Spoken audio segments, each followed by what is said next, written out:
আজকে যে কথাটা বলতে এসেছি সেটা হচ্ছে যে 9 আগস্ট আরজিকর মেডিকেল কলেজের বুকে ঘটে যাওয়া যে মর্মান্তিক ঘটনা, সেই ঘটনাতে যে প্রতিবাদের জায়গা, যে লড়াইয়ের জায়গা শুরু হয়েছিল, তৈরি হয়েছিল, তাতে আপনারা সবাই পশ্চিমবাংলার অসাধারণ জনগণ, জুনিয়র ডাক্তার, সিনিয়র ডাক্তার, সাংবাদিক থেকে সমগ্র পেশার মানুষ, সমগ্র বর্গের মানুষ একে সমর্থন জানিয়েছিলেন এবং এক অকুণ্ঠ, এক অসাধারণ লড়াইয়ের সাক্ষী আপনারাও ছিলেন।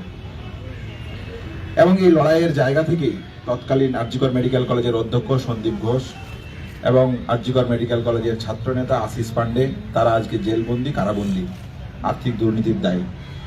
সেই মামলার পুঙ্খানুপুঙ্খ ডিটেলস বিবরণ আপনারা দেখেছেন, আপনারা কম বেশি সবাই অবগত ছিলেন। আন্দোলনের জায়গা থেকে তৎকালীন সিপি, তৎকালীন স্বাস্থ্য আধিকারিক, ডিএমই, ডিএইচএস এবং অসংখ্য স্বাস্থ্য আধিকারিকদেরকে অপসারণ করানো হয় আমাদের দাবি মেনে। মুখ্যমন্ত্রীর সাথে নবান্ন সভাগৃহে যে বৈঠক হয় ওয়েস্ট বেঙ্গল জুনিয়র ডক্টরস ফ্রন্টের পক্ষ থেকে জুনিয়র ডাক্তারদেরকে সাথে নিয়ে, সেই বৈঠকে মুখ্যমন্ত্রীর সাথে যে প্রতিবাদের জায়গা স্বরূপ আমি যে বক্তব্য রাখি, সেই জায়গা থেকে রাজ্য প্রশাসন, রাজ্য সরকার আমার উপর ক্ষুব্ধ হয়, ক্ষিপ্ত হয়। সেই জায়গায় আপনারা সবাই কম বেশি দেখেছেন, প্রত্যক্ষ করেছেন।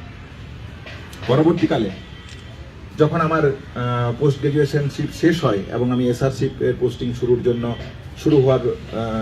শুরু হওয়ার জায়গা আছে, তখন আপনারা দেখেছেন যে মেরিট বেসড যে কাউন্সিলিং সিস্টেম ছিল, সেই কাউন্সিলিং সিস্টেমকে সরাসরি উপেক্ষা করে, সরাসরি ভায়োলেট করে আমাকে রায়গঞ্জে পোস্টিংয়ের জন্য পাঠানো হয়।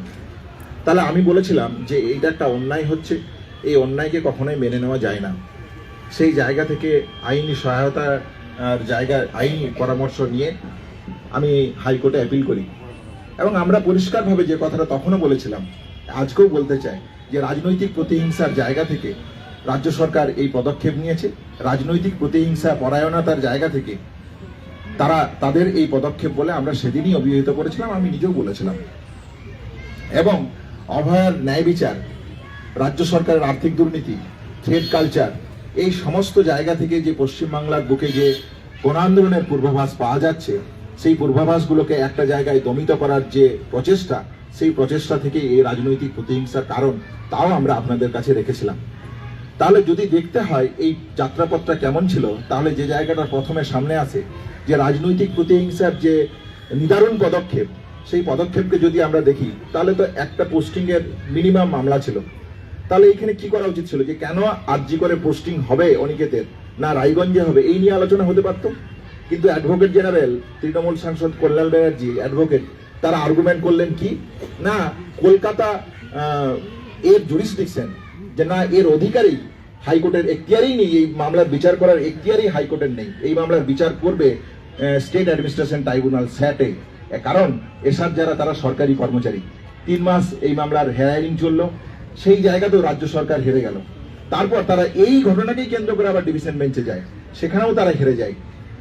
আবার লড়াই শুরু হয়, আবার রাজনৈতিক প্রতিহিংসার জায়গা যখন সুস্পষ্ট হয়ে আসছে, তারপর সিঙ্গেল বেঞ্চ যখন 24শে সেপ্টেম্বর রায় দেয় যে না আমার এসআরশিপের পোস্টিং আরজি করে দিতে হবে এবং ইমিডিয়েট এফেক্টকে স্বাস্থ্য ভবন এবং রাজ্য সরকারকে আমাকে জয়েন করাতে হবে, সেই 24শে সেপ্টেম্বরের অর্ডারের পর আজ প্রায় এই বছরটা পুরো অতিবাহিত হলো, কই এখনো অবধি আমি কিন্তু পোস্টিং আরজিকর মেডিকেল কলেজে পোস্টিং আমি পেলাম না। রাজনৈতিক প্রতিহিংসার চরিতার্থ করার জন্য সিঙ্গেল বেঞ্চের রায়কে চ্যালেঞ্জ জানিয়ে তারা ডিভিশন বেঞ্চে গেল। 6 নভেম্বর ডিভিশন বেঞ্চ পরিষ্কারভাবে জানিয়ে দিল যে না অনিকেত মাহাতোকে আরজিকর মেডিকেল কলেজেই পোস্টিং দিতে হবে, আরজিকর মেডিকেল কলেজেই রাখতে হবে। অথচ দেখা গেল যে এই জায়গায় ডিলেমির জায়গা থেকে এই রাজনৈতিক প্রতিহিংসা আরো চরিতার্থ করার জন্য তারা কি করলো, তারা যে জায়গাটা করলো যে তারা অপেক্ষা করলো, চুপচাপ বসে থাকলো ডিভিশন বেঞ্চের রায়ের পরেও। আমি যখন আদালত অবমাননার মামলা নিয়ে হাইকোর্টে গেলাম, তখন তারা সুপ্রিম কোর্টে গেল এসএলপি ফাইল করতে। সুপ্রিম কোর্টের নির্দেশ দিল, পরিষ্কার নির্দেশ দিল যে না এই অন্যায় হচ্ছে এবং 14 দিনের মধ্যে সময়সীমার মধ্যে আমাকে পোস্টিং জয়েন করাক, আমাকে পোস্টিং দেওয়া হোক আরজিকর মেডিকেল কলেজে, এই কথা পরিষ্কারভাবে সুপ্রিম কোর্ট জানালো। 14 দিনের সময়সীমা পেরিয়ে গেল। আমরা যখন স্বাস্থ্য ভবনে এর জন্য জানতে চাইলাম যে আমার পোস্টিং কবে দেবেন, দেখা গেল সেই জায়গাতেও যে জায়গাটাকে সামনে নিয়ে এলো সেটা হচ্ছে বাইরে 100 মিটার বাইরে পুলিশের ব্যারিকেড দাঁড় করিয়ে, পুলিশ লেলিয়ে দিয়ে আমাদেরকে দেখা তো মানে পোস্টিং তো দূরের কথা, ডিএমই, ডিএইচএস, প্রিন্সিপাল সেক্রেটারির সাথে দেখা করার ন্যূনতম প্রয়োজনটুকু তারা করলেন না। তাহলে এই হচ্ছে রাজনৈতিক প্রতিহিংসার চূড়ান্ত যে অবনমনের জায়গা। আজকে যদি পশ্চিমবাংলার বুকে দেখতে হয় তাহলে এই জায়গা ছাড়া কোথায় থাকে? সুপ্রিম কোর্টে অ্যাডভোকেট মানে রাজ্যের হাইকোর্ট যখন চলছে তখন সওয়াল করছেন অ্যাডভোকেট জেনারেল তৃণমূল সাংসদ কল্যাণ বন্দ্যোপাধ্যায়। এরা বলছেন যে না, এই জায়গা এই পোস্টিং এর দাবি অনৈতিক, অন্যায়, রাজ্য সরকার কিছু করেনি। সুপ্রিম কোর্ট বলে দেওয়ার পরেও, সমস্ত কিছু রেখে দেওয়ার পরেও সুপ্রিম কোর্টে উকিল হিসাবে কাকে দাঁড় করছেন রাজ্য সরকার? অ্যাডভোকেট, সিনিয়র অ্যাডভোকেট কপিল সিবালকে। কোটি কোটি টাকার নয় ছয়, কোটি কোটি টাকার ধ্বংস তারা শুধুমাত্র একটা পোস্টিং এর কেন্দ্র করে রাজনৈতিক প্রতিহিংসা চরিতার্থ করার জন্য রাখতে চাইছে। তাহলে সেই জায়গা থেকে আমি মনে করি যে এখনো অবধি আমি কিন্তু পোস্টিং পাইনি, এখনো অবধি পোস্টিং এর কোনো অর্ডার রাজ্য সরকারের দিক থেকে, স্বাস্থ্য ভবনের দিক থেকে পাইনি। তাহলে এই যে সাময়িক যে রাজনৈতিক প্রতিহিংসা চরিতার্থ করার যে জায়গা রাজ্য সরকার নিচ্ছে, স্বাস্থ্য ভবন নিচ্ছে, সমস্ত সুপ্রিম কোর্টের নির্দেশকে অবমাননা করার পরেও কোনো কোর্ট, কোনো বিচার ব্যবস্থা, কোনো জায়গা বিন্দুমাত্র তারা কোনো রকমের কোনো প্রয়াস রাখতে চায় না। যে তাদের একটাই দাবি, রাজনৈতিক প্রতিহিংসা আমি চরিতার্থ করব, এবং যারা আন্দোলন করবে, থ্রেট কালচারের বিরুদ্ধে কথা বলবে, আর্থিক দুর্নীতির বিরুদ্ধে কথা বলবে, এভিডেন্স টেম্পার এবং ইনভেস্টিগেশন হাসাপ অভয়ার ন্যায় বিচারে হয়েছে তার সামনে দাঁড়িয়ে কথা বলবে, তাদেরকে এইভাবেই রাজনৈতিক প্রতিহিংসার শিকার হতে হবে। তাহলে আমি আজকে মনে করি পরিষ্কারভাবে এই দীর্ঘ 7.5 মাস, 8 মাসের কাছাকাছি অতিবাহিত হওয়ার পর আমার যে চিকিৎসার জীবন আছে, সেই জায়গা থেকে আমি ফিল করি যে আমাকে অভয়ার ন্যায় বিচার, অভয়ার যেমন রেপ এবং মার্ডার হয়েছে, একটা ইনভেস্টিগেশনের সিবিআই, সুপ্রিম কোর্ট রেপ এবং মার্ডার করেছে। আমি মনে করি এই রাজনৈতিক প্রতিহিংসা চরিতার্থ করার জায়গা থেকে রাজ্য সরকার আমার ডাক্তারি জীবনের সত্যিকারের একটা মার্ডারের মতন পদক্ষেপের দিকে তারা এগোতে চায়। আমি আজকে সস্পষ্টভাবে সারা রাজ্যবাসীর কাছে পরিষ্কারভাবে রাখতে চাই, এই রাজনৈতিক প্রতিহিংসার চরিতার্থ যে আকার ধারণ করছে, সেই জায়গা থেকে আমি মনে করি যে এই রাজ্য সরকার ভবিষ্যতে কাল, পরশু, 5 দিন, 10 দিন, 6 মাস পর যদি আমাকে পোস্টিং দেয়, তাহলে আমার ডাক্তারি জীবনে যে পরিষেবা দেওয়ার কমিটমেন্ট আমি রেখেছিলাম, যে মহান ব্রত নিয়ে আমি এসেছিলাম, আমি মনে করি এই সরকারি চাকরির যে এসআরসি পোস্টিং, এর মধ্য দিয়ে সেই জায়গা আমি ফুলফিল করতে পারবো না।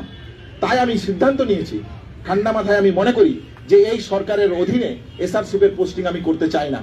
আজ দেখ, কাল দেখ, পরশু দেখ, 6 মাস পরে দেখ, 7 মাস পরে দেখ, এই রাজনৈতিক প্রতিহিংসার জায়গা থেকে যদি একদিক থেকে দেখতে হয়, তাহলে সত্যিকারের যে আমি যে চিকিৎসা করতে পারি, এই 8 মাস তো আমার চিকিৎসা করার কোথাও জায়গা নেই, কোনো ফিল্ড আমার জন্য ফাঁকা পড়ে নেই। তাহলে আমি যে একজন ডাক্তার, আমি যে চিকিৎসা করতে চাই, সাধারণ মানুষকে পরিষেবা দিতে চাই, সেই পরিষেবা দেওয়ার জায়গা আমার কোথায় থাকে?